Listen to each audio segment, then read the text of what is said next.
An actress with a glamorous career, especially as a Bond girl, Fiona Fullerton had her fair share of fans, but she kept her friendship with one a secret. That's because he was a suspected Soviet spy being held in a British prison.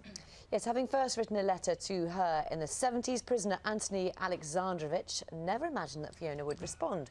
But intrigued by his humour, she sent a letter back. And the pair became confidants.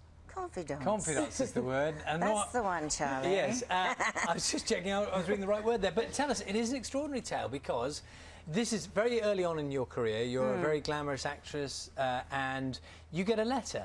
And in some circumstances, people might think, well, you just, send a picture back and that's that done with. But it started an extraordinary process. It started an extraordinary friendship. I was only 19 at the time when he sent me his first letter. And I was appearing in Angels at the time, which is a long time ago in the BBC. And something about his letter really stood out. First of all, I don't know if I can just show you quickly here. I've got one of his letters replicated in the book.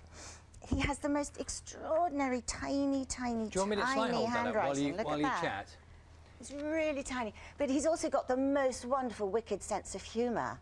And in the first letter, he paid me a massive compliment and then followed that with a twist. He said, your face, this was 1976, mind you, he said, your face could launch the US Navy and a couple of submarines, but my pal says just the US Navy. Oh, and that was the sense of humour that sort of piqued you, yeah, so I sent him a rather ghastly picture of myself in Angels, and that prompted a response from him, a very lengthy response, a very witty, funny letter, wonderful letter. And I realised then that this was a rather special, unusual person. He wasn't, I think where he was didn't sort of impact on me at all at the time.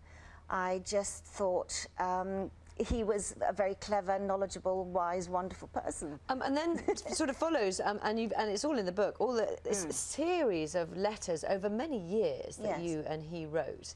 And you built up a really close relationship, actually, didn't you? Well, the friendship got deeper and deeper as my life started to unravel.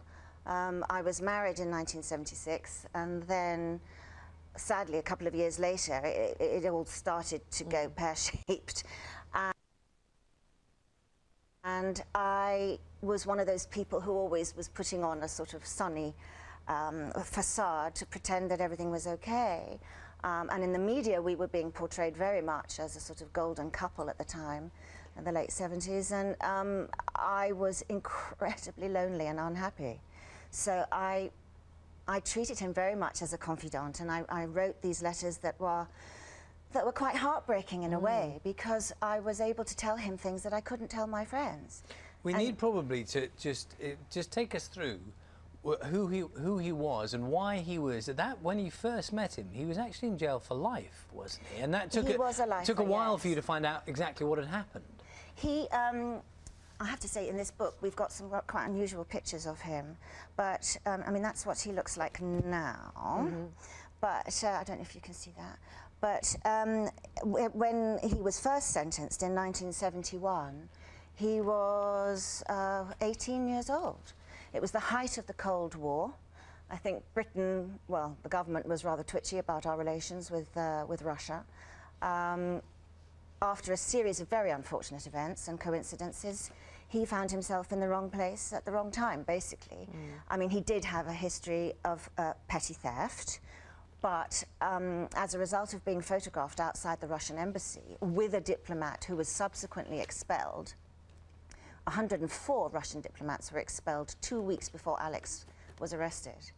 So it seems to me, and to a lot of people, in fact, that it is one of those ghastly sort of Kafkaesque nightmares where he really should not have been imprisoned, and certainly to serve 22 years for aggravated burglary is rather unusual.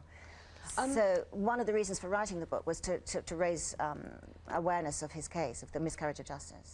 So explain to us, so very close relationship built up, then you lost touch, didn't you? But you found the letters some many years later and decided to find him. Yes, last year, quite by accident, I was rifling through the cupboard under the stairs and going through some old scripts and things like that, and I found his letters, and they're just like you saw, just all immaculate, tiny handwriting, and they were all perfect, hundreds of them.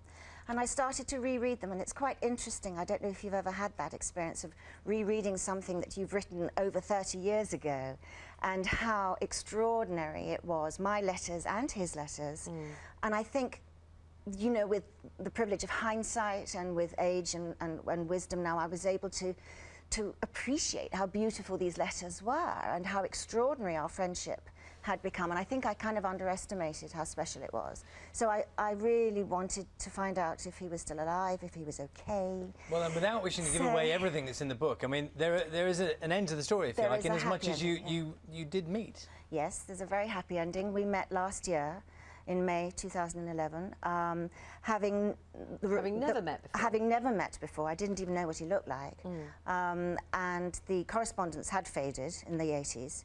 And when we met, it was just like picking up with a true friend that you haven't seen for a few years. And I think this is the essence of the book. It's about friendship and about the fact that you should never undervalue the importance of a real friend. Because after all those years apart, we came back together again, and he's like a brother that I never had. You know, he's somebody who has been embraced by my family and who we all care for very deeply. And I mean, but only because he cared for me so deeply. So it's a very, you know, the book is full of contrasts. It's about my rather glamorous life as an actress set against the darkness of his incarceration. I mean, and I had no idea that my letters because he didn't would sort of be make so it clear, important. did he? Yes, he didn't make it clear. And did you have some guilt at not having sort of carried on, have found out sooner? Immense guilt was what prompted me to write the book, because I felt that I had not done sufficient to draw attention to his case,